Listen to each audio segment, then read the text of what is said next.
He wasn't the most dangerous mobster. He was the mobster the dangerous were terrified of. A man so violent he made killers go quiet. So unpredictable. Even the Mafia wanted him dead. This is the story of the executioner who murdered with his hands, ruled with fear, and died swinging at his own reflection. Welcome to the rise and fall of Albert Anastasia, the Mafia's deadliest mistake. New York, 1952. The city is restless, humming with winter wind and the metallic groan of subway cars. People move in waves, hurrying, shoving, avoiding eye contact the way New Yorkers do. But one man walks with a kind of open, earnest energy that almost feels out of place in the city's hardened rhythm. His name is Arnold Schuster.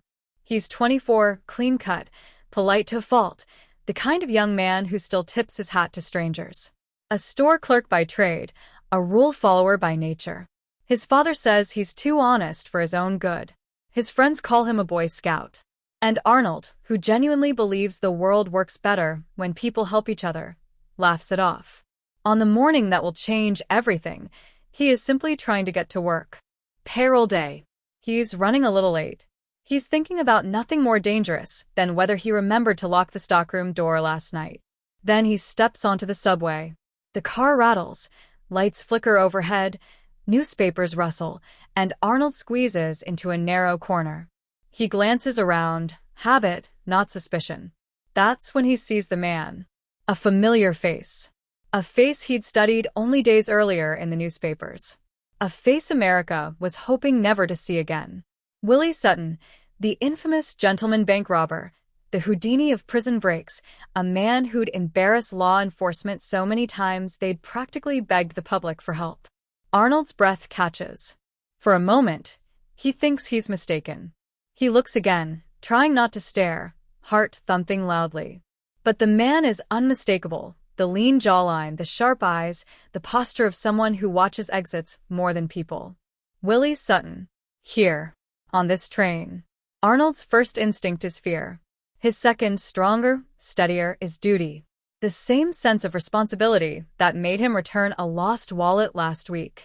The same instinct that made him help a stranger push a stalled car on Atlantic Avenue last month. Some people choose the right thing. Arnold can't help it. He's built that way. He follows Sutton off the train but keeps his distance, pulse hammering, palms slick. When Sutton slips into the crowd, Arnold ducks into a phone booth and calls the police. Within hours, Sutton is arrested. It becomes a sensation, a national headline. The capture of a legendary criminal, secured because one ordinary young man refused to look away. Reporters swarm the Schuster home. Talk show hosts invite Arnold onto their stages. Newspapers print his smiling face day after day. America loves him. He's called a hero, a model citizen, proof that goodness still exists in a world that feels increasingly dark. But while America applauds, another man is seething. Across the city, in a world far away from cheering crowds and morning talk shows, Albert Anastasia, the brutal underboss of the Mangano crime family and the former head of Murder Incorporated, is reading the same newspapers. And as he reads, something inside him snaps. To the rest of the world, Arnold Schuster is a good Samaritan. To Anastasia, he's something else entirely. A rat. A man who stuck his nose into someone else's trouble. A man who cooperated.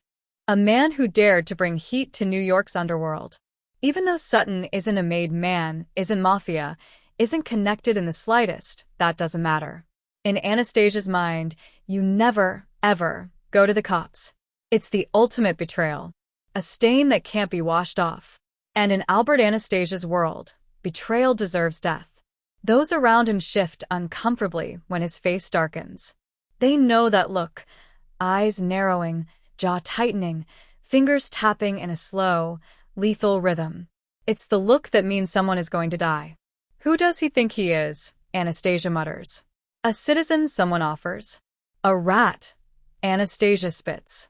A rat who needs to be taught a lesson. No one argues. No one dares. When Anastasia gives an order, it is carried out with terrifying efficiency. He doesn't negotiate. He doesn't reconsider. He doesn't care about consequences. If he hates, he kills. And right now, Albert Anastasia hates Arnold Schuster. Days later, Arnold is walking home from work, coat collar up, hands in his pockets, still glowing with the strange, dizzy feeling of sudden fame. His neighbors smile at him. Children wave. People recognize him on the street now. He's touched by it, humbled, maybe a little overwhelmed. He never hears the footsteps behind him, never sees the gun. 3 shots crack through the quiet of the night. Arnold collapses. 2 bullets tear through his eyes. 1 rips into his groin. Precision shots. Execution shots. Mob shots. By the time help arrives, Arnold Schuster, the young man who believed in doing the right thing, lies lifeless on the cold pavement, his last breath frozen in the winter air. The city erupts. Newspapers scream in outrage. Politicians condemn the barbarity. Investigators scramble for answers. Who would kill a good Samaritan? Who would murder a national hero? Behind closed doors, inside smoke-filled rooms and dimly lit social clubs, the answer spreads like a whispered curse. Albert Anastasia ordered it. And the Mafia falls silent. Not out of admiration, not out of respect, but out of fear. This time, Anastasia hasn't just broken a rule, he's shattered one of the Mafia's sacred laws. Never kill a civilian. Not a cop. Not a judge. And certainly not an innocent kid who did what any citizen would do. To the outside world, Arnold Schuster's murder is a tragedy. Inside the mob, it is a warning. A sign of instability. A sign of danger. A sign that Albert Anastasia has finally crossed a line even he cannot come back from. Because when a man kills without logic, without restraint, without rules, he becomes a threat not just to the world, but to the entire Mafia itself. And a man like that cannot be allowed to live.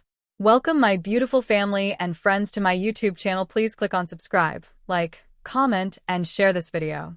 Thank you specially for sticking around to this very moment. Now back to the story. 35 years before Arnold Schuster's murder shocks New York, before the newspapers call him the Lord High Executioner, Albert Anastasia is just a teenage immigrant with salt in his hair and violence buried in his bones. He arrives in America illegally, leaping off an Italian merchant ship as it docks in Brooklyn. No plan. No money. No future. Just raw strength, a short temper, and the burning certainty that whatever waits on land cannot be worse than what he left behind. He is wrong. The Brooklyn waterfront in the 1910s is not a workplace. It's a battlefield. Dockworkers settle disputes with fists heavy as bricks. Arguments end in knife fights behind warehouses. Men carry baling hooks, sharp iron tools meant for hauling cargo like they're extensions of their arms. One swing of those hooks can tear flesh from bone. And no one hesitates to use them. Blood stains boards and crates daily. Bodies fall into the dark water without ceremony. Police look the other way unless someone pays them enough to look closer. For most newcomers, the docks are terrifying. For young Albert, they feel like home. He discovers quickly that he has a natural gift for violence. His hands, massive, calloused, unnervingly strong for a teenager, become the tools he relies on most. When someone tries to shove him out of line for day work, he breaks their nose with a single punch. When 2 men corner him behind a pile of crates, expecting to rob the newcomer, Albert leaves them on the ground gasping for breath and begging him to stop. Word spreads. Don't mess with the kid with the steel hands. He hits like he's made of iron. That boy's got something wrong in his eyes. Albert is not a tall man. Not yet. But he carries himself with the confidence of someone who knows he can overpower anyone foolish enough to challenge him. And challenges come frequently. The docks are ruled by rival groups, small gangs competing for control of stolen goods, extortion rackets, and the flow of illegal commodities. The work is grueling, the pay is unstable, and survival often depends on how quickly and ruthlessly you can assert dominance. Albert asserts it instantly. He begins organizing small thefts, hijacks cargo, cuts deals, beats anyone who steps in his way. He's only 18, but he's already running a small crew. And that's when the trouble begins. Another dockside enforcer, Joe Torino, controls the area where Albert's group has begun operating.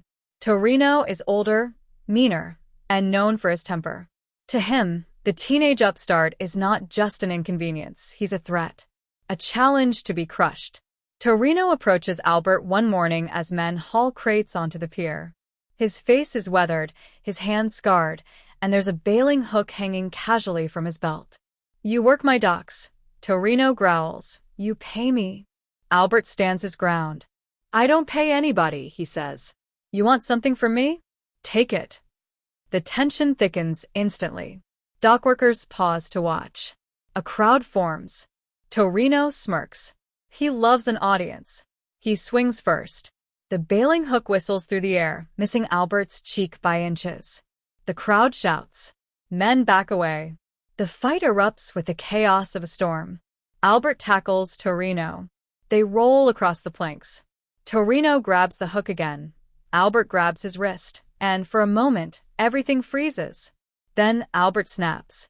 It's not strategy, not fear, not even self-defense. It's something dark, something primal, something that has been quietly growing inside him since he first set foot on the docks. Rage. Albert slams his fists into Torino's face. Once. Twice. Again. And again. Torino screams. Albert doesn't hear him. Men shout for Albert to stop. He doesn't stop. Bones crack. Blood splatters across the planks. Torino's cries soften into gurgles. Then silence. Albert doesn't realize he's killed him until he feels the stillness beneath his fists. The crowd stares, horrified. But Albert? He feels nothing. No guilt. No fear. Only the strange, chilling rush of power. He enjoyed it. And that enjoyment, raw, intoxicating, terrifying, etches itself deep into Albert's soul. The police arrive within hours. Witnesses point. Nobody lies for him. The murder is too brutal, too public. Albert Anastasia is convicted of homicide and sentenced to the electric chair at Sing Sing prison. Most men crumble on death row. Albert grows harder. Inside Sing Sing, he's a nightmare. He beats inmates over cigarettes, food, even for staring at him too long. He attacks without warning. Guards avoid him when they can. Rumors spread quickly. Don't go near the Italian. He's crazy. He'll kill you for breathing wrong. He's not afraid of dying. And he isn't. But someone else is afraid. Not of Albert, but of wasting him. Hidden among the inmates is a prison barber named the Shiv, a scout for New York's criminal underworld. He hears stories about the young killer's strength, his unpredictability, his lack of remorse. To a mob looking for soldiers, that kind of man is priceless. The Shiv whispers a name to his associates. This kid, he's perfect for Lucky Luciano.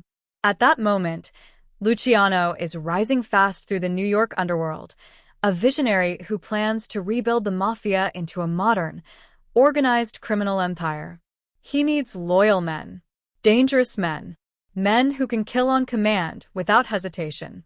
Albert Anastasia is exactly that. Luciano's lawyers get to work. They file motions, challenge procedural errors, exploit technicalities. And, unbelievably, the death sentence is overturned. Albert Anastasia walks off death row. Not scared, not grateful, but empowered.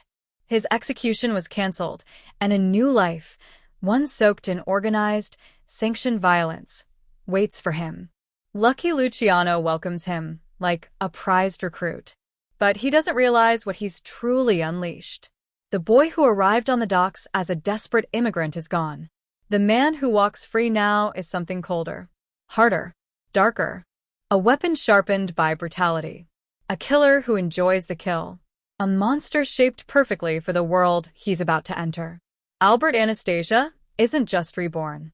He's unleashed.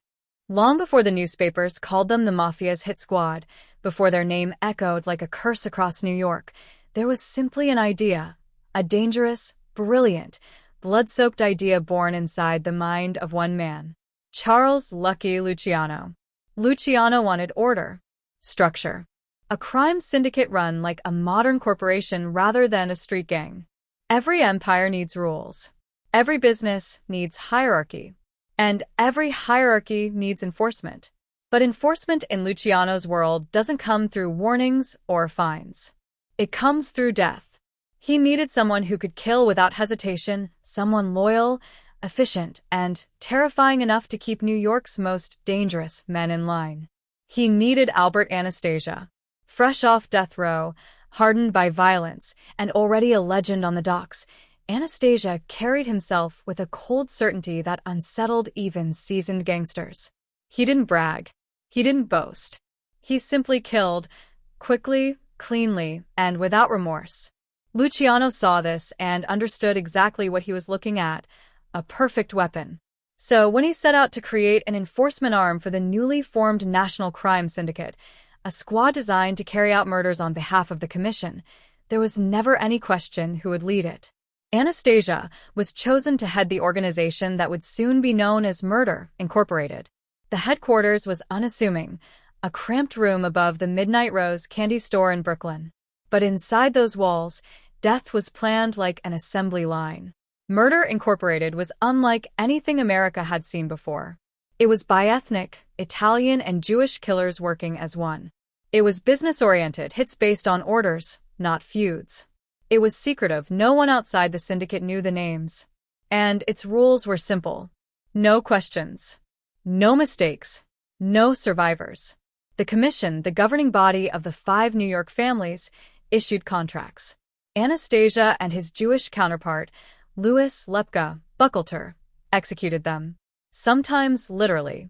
Their team of killers included some of the most vicious men in the underworld. Abe Kid Twist Rellis, Harry Pittsburgh Phil Strauss, Ali TikTok Tannenbaum, and a lethal roster of enforcers who took pleasure in their work. With Anastasia at the helm, murder evolved from chaotic street violence into a cold, methodical system. Before Murder Incorporated, killings were messy, emotional, usually personal. Now, they were organized. Professional. Efficient. Contracts were coded. Victims didn't know their killers. Weapons varied depending on the message that needed sending. A knife for quiet. An ice pick for intimidation. A gun for distance. A rope for slow lessons. A truck for accidents. Sometimes bodies were left in alleys or on sidewalks as advertising, a gruesome reminder that the Commission did not forgive betrayal. Other times, victims simply vanished. No remains. No evidence.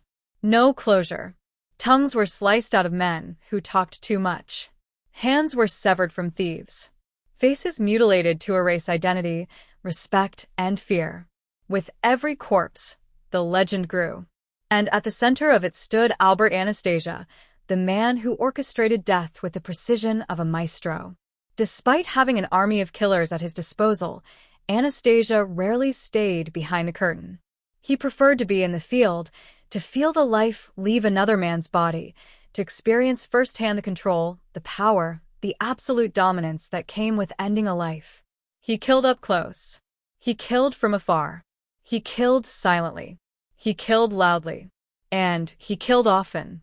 Witnesses who later turned informant described him with a mix of awe and terror. He didn't just kill you, he enjoyed it. When he looked at you, you felt like he was choosing where he'd dump your body. That man, he had murder in his eyes.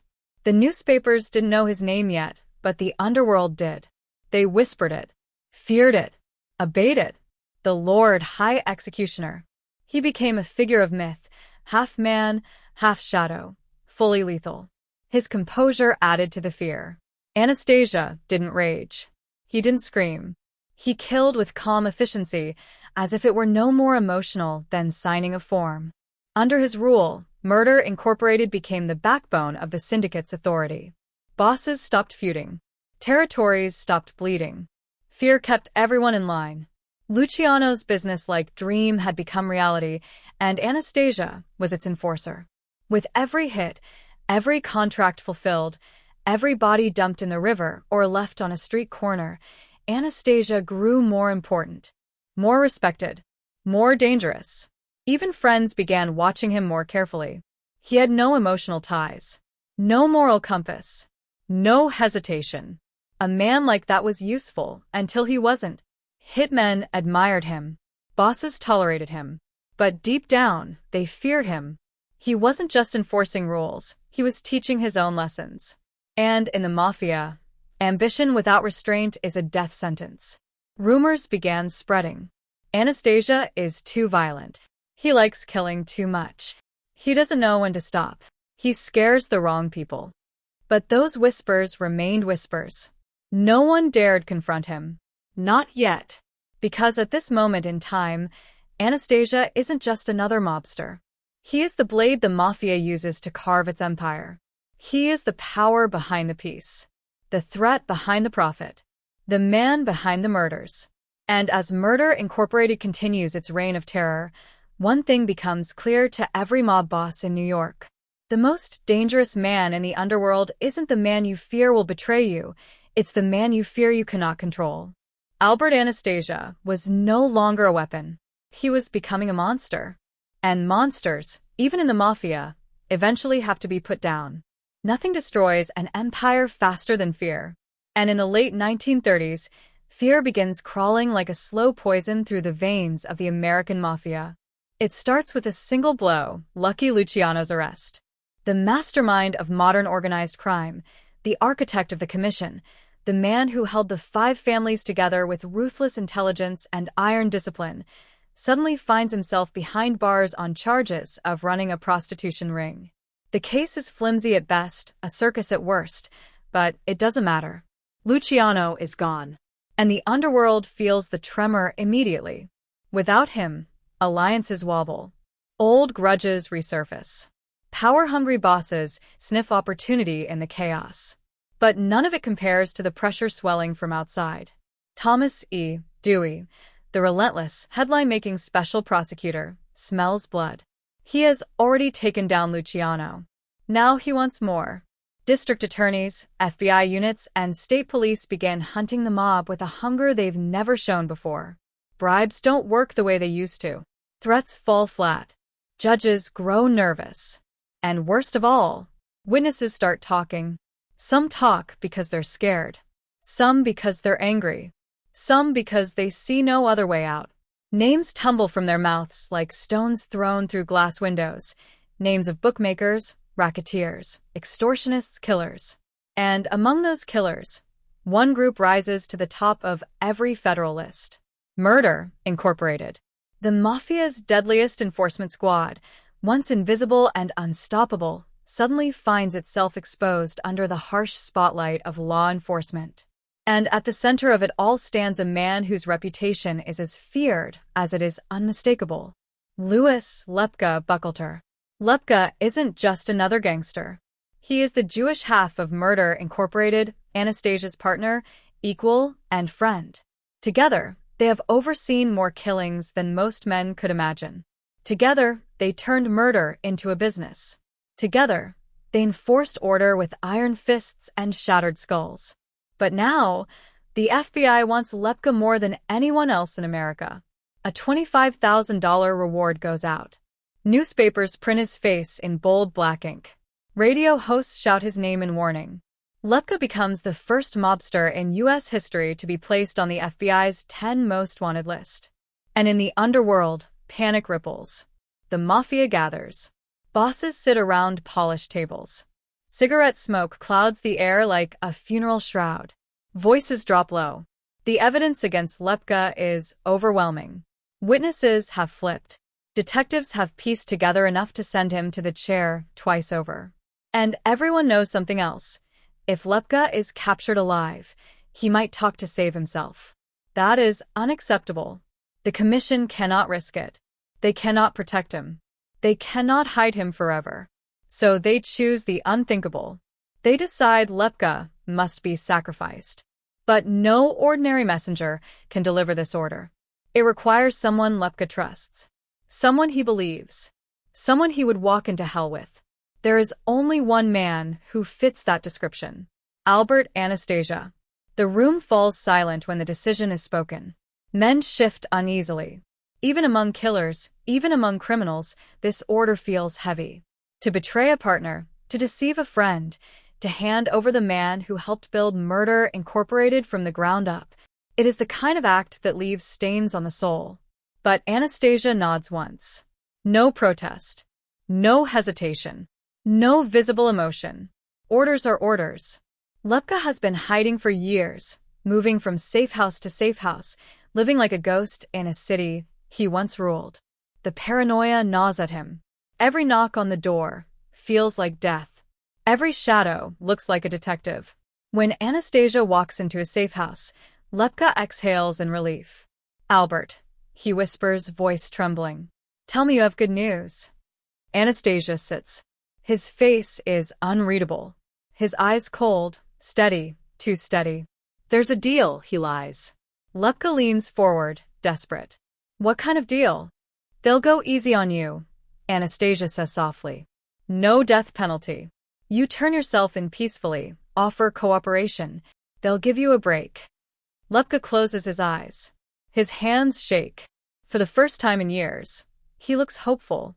Hope, Anastasia's sharpest weapon that day. He escorts Lepka personally, driving him through the streets like a loyal brother. They talk a little. They don't mention the past. They don't talk about the killings, the power, the blood. They talk about the weather, the traffic, anything but the truth. When they arrive, FBI agents swarm the car. Lepka looks confused.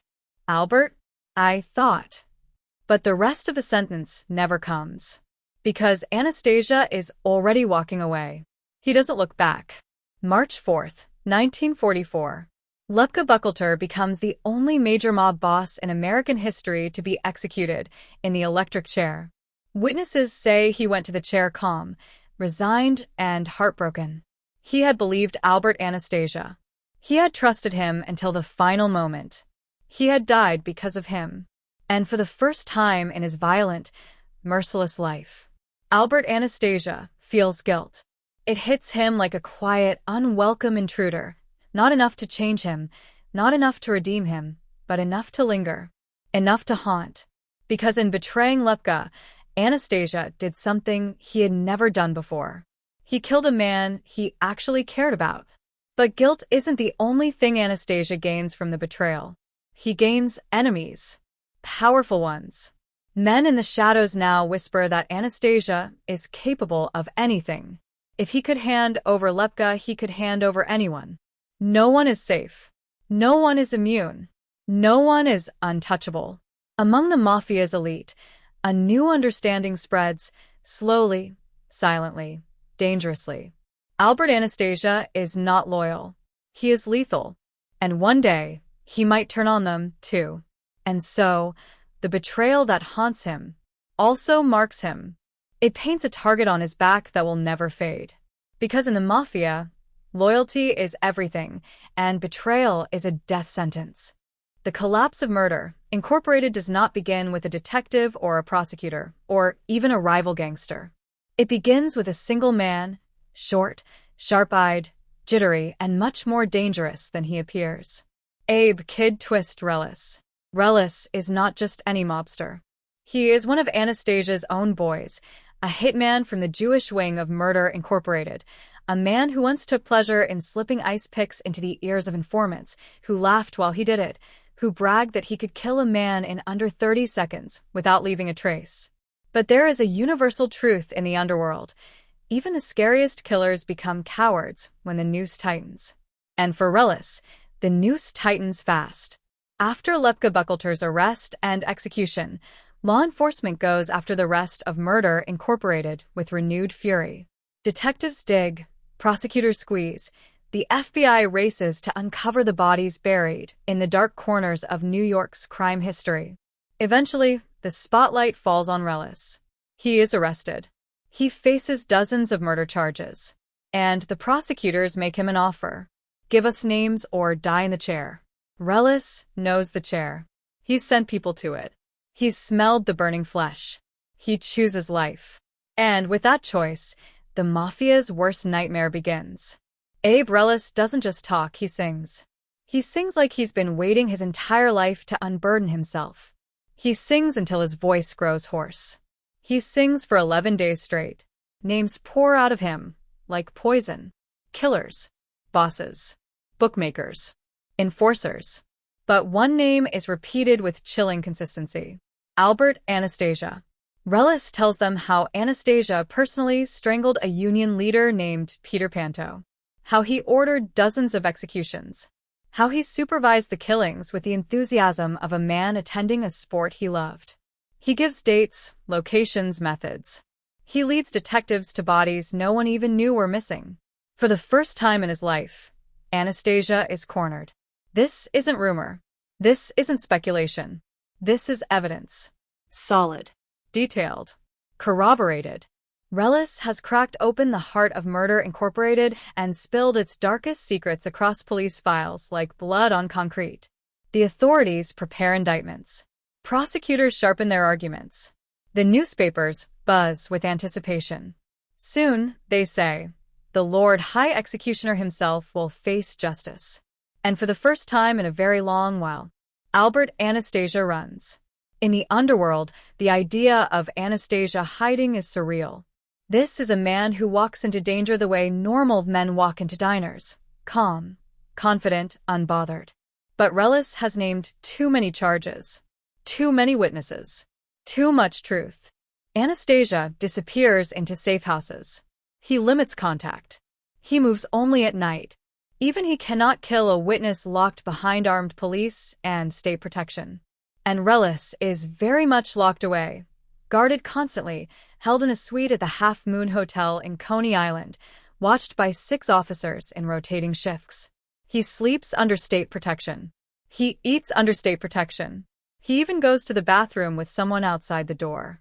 No one, not even Anastasia, can get to him. Or so they think. It is November 12th, 1941. The ocean outside the hotel is dark and calm. Waves roll against the sand in the pre-dawn quiet.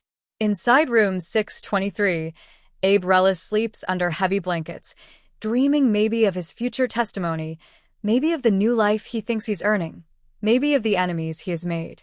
One officer checks on him. At 3 a.m. Relis is asleep. Everything looks ordinary. But nothing about this night is ordinary, because someone somewhere has made a decision. And that decision will redefine Mafia legend for decades. At sunrise, officers return to the room. Relis is gone. At first they panic. Maybe he escaped through the door? But the guards insist they never left their posts. No one came. No one went. Then one officer notices the open window. A chill races through him. He runs to the sill. He looks down. 6 stories below, on the concrete roof of a basement-level extension, lies Abe Kid Twist Relis, limbs twisted, head cracked, motionless. The canary has flown. Except canaries don't break windows. Canaries don't climb out of guarded hotel rooms. And canaries don't jump backwards out of 6-story windows in the middle of the night. Detectives arrive. They examine the scene. They whisper to each other.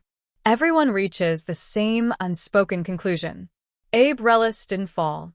Abe Relis was thrown. Someone reached him.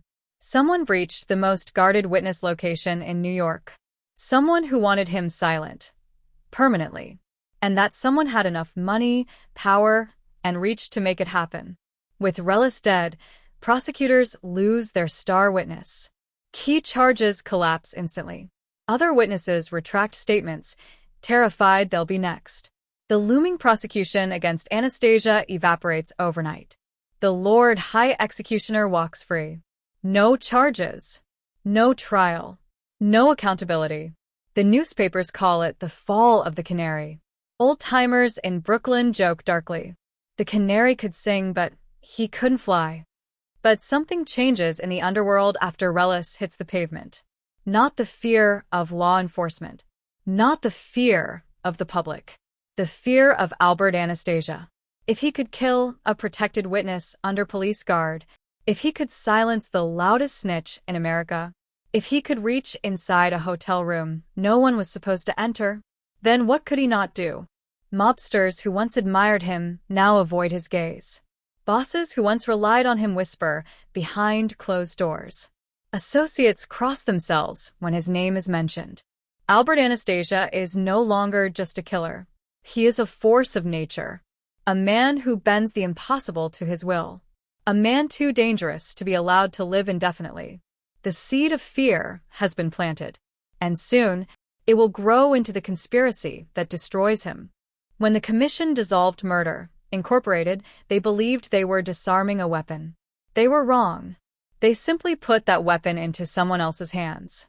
Albert Anastasia, the Lord High Executioner, the man who escaped the electric chair, the man who seemed impossible to arrest and even harder to kill, was reassigned into the Mangano crime family, one of New York's oldest and most traditional families. On paper, he was underboss, second in command, a supporting role. But nobody puts Albert Anastasia in second place. Not for long. Vincent Mangano, the family's head, is an old-school don, reserved, calculating, proud. He believes in rules, order, hierarchy. And he expects obedience. What he gets instead is Albert. From day one, there is tension. Where Mangano is quiet, Anastasia is explosive. Where Mangano follows the commission, Anastasia follows his instincts. Where Mangano sees structure, Anastasia sees obstacles. Soon, Anastasia begins running the family as if he is the boss. He makes deals without permission, orders hits without approval, keeps profits meant for the family. Mangano grows increasingly furious. Meetings escalate from sharp words to outright screaming matches. At one point, Mangano allegedly slaps his underboss across the face in a fit of rage. It is the kind of insult that no mobster survives giving. And Vincent Mangano will not be the exception. It happens quietly, no shouting, no spectacle. One morning, the Mangano brothers simply vanish. Philip Mangano, the cheerful, younger brother, is found first. His body lies face down in a marsh, riddled with bullets. Execution style. Vincent Mangano, the Don himself, is never found. No body. No clue. No grave. Just gone. The message is clear to everyone in the underworld. Albert Anastasia did it. He doesn't deny it. He doesn't admit it. He simply waits. Because a murder of a boss is not a private matter. It is a matter for the commission, the Mafia's high court. And the commission summons him. The bosses gather. Carmine Galanti, Joe Bonanno, Frank Costello, Carlo Gambino, powerful men who know fear intimately, but pretend they don't. They sit across from Anastasia, watching him carefully, like men inspecting a bomb that might go off if they breathe too hard. Anastasia speaks calmly. He claims Vincent Mangano was plotting to kill him, that he had no choice but to act first, that it was self-defense. For anyone else, the commission would laugh in his face right before ordering his execution. But Albert Anastasia is not anyone else. He is dangerous, unpredictable, capable of reaching witnesses in police custody, capable of killing anyone, anywhere, without hesitation. So the bosses glance at one another, silently weighing the risks. A guilty vote could mean their own funerals. A not guilty vote at least buys them time. Slowly, reluctantly, they nod. Self-defense is accepted, not because they believe him, but because they fear him. Albert Anastasia walks out not only acquitted, but the new boss of the Mangano family. Soon, the family will be renamed the Gambino family, but at this moment, it is his kingdom. And he rules like a king no one wants to challenge. Inside the Mafia, rules are sacred. But Anastasia? He breaks them like glass. He kills civilians, an unforgivable sin. He kills his own boss, another unforgivable sin. He makes decisions without approval, yet another. The other dons start to whisper. He's losing control. He's too violent. He scares me. If we don't stop him now, we never will. But no one moves. Because who volunteers to kill the boogeyman? Then comes the final straw. By the 1950s, the Mafia has turned Cuba into a gold mine. Havana is their playground, casinos, hotels, nightclubs, political influence. A paradise of gambling profits, all laundered under the tropical sun. At the heart of this empire are two men. Meyer Lansky, the Mafia's accountant genius, and Santo Traficante, the Florida and Cuba powerhouse. They've built a delicate financial machine that prints money. And then Albert Anastasia storms in like a hurricane. He demands a cut. A major cut. Not a polite request, an ultimatum. He believes he deserves it. He believes he is the strongest boss in New York. He believes fear gives him rights. But Meyer Lansky doesn't fear easily. Neither does Traffic Annie. And both of them know the truth. If Anastasia gets a foothold in Cuba, he will want more. He will take more. He might take everything. So they say the one thing no one ever says to Anastasia. No. Anastasia hears it as an insult, as a challenge, as a declaration of war. He doesn't back down. He pushes harder. He threatens. He schemes. But in doing so, he unites the entire mafia against him. Every boss in New York has money tied to Cuba. Every boss now has a reason to fear Anastasia's ambition. And fear has a way of turning even enemies into allies. Behind closed doors, a new understanding spreads like smoke. He killed Mangano. He killed civilians. He's out of control. He wants Cuba. He'll come for us next. We need to stop him before it's too late. A single rule defines the mafia's survival. The moment you become a threat to everyone, everyone becomes a threat to you. Albert Anastasia, once the mafia's most valuable weapon, had crossed that line. And the bosses begin to whisper his death sentence long before he ever hears it. He is still a king. But he is now a king surrounded by enemies. A king who has broken every rule that held the mafia together. A king who cannot see the knives being sharpened behind him. A king whose paranoia is no longer imagination, but prophecy. Every empire falls. But few fall as brutally, or as poetically, as the empire of Albert Anastasia. The Lord High Executioner had spent decades dealing death like a merchant, a man whose shadow alone could silence entire rooms. But even the deadliest hunter eventually attracts a deadlier prey. And by 1957, Anastasia had made himself the most feared and the most hated man in the American mafia. And no one hated him more than Vito Genovese. Where Anastasia was violent, Genovese was calculating. Where Anastasia dominated through fear, Genovese conquered through strategy. And where Anastasia ruled with chaos, Genovese preferred order, his order. So when Anastasia demanded control of Cuban operations, killed bosses without permission, and terrified the commission into submission, Genovese saw his moment. A moment to reshape the mafia under his own vision. A moment to remove the one man even the commission whispered about in dread. He leaned in, voice low but heavy with venom. This man is uncontrollable. He will kill us all. He must go. No one argued. Not this time. The commission, terrified, cornered, exhausted by years of Anastasia's chaos, finally agreed. They signed his death warrant with a nod. The butcher was about to meet the blade. October 25, 1957. New York hums under a gray autumn sky. Leaves scrape along sidewalks. Cars honk in distant irritation. And inside the Park Sheraton Hotel, on West 56th Street, Albert Anastasia walks calmly into the barbershop. He leaves his gunpowder world behind him. He doesn't bring bodyguards. He doesn't bring weapons. He doesn't bring fear. He brings routine. Every day, he sits in that same chair. Every day, he gets a shave. Every day, he lets his guard down for 20 quiet minutes. Today will be his last 20. He settles into the padded leather chair, adjusting his coat, relaxing his shoulders.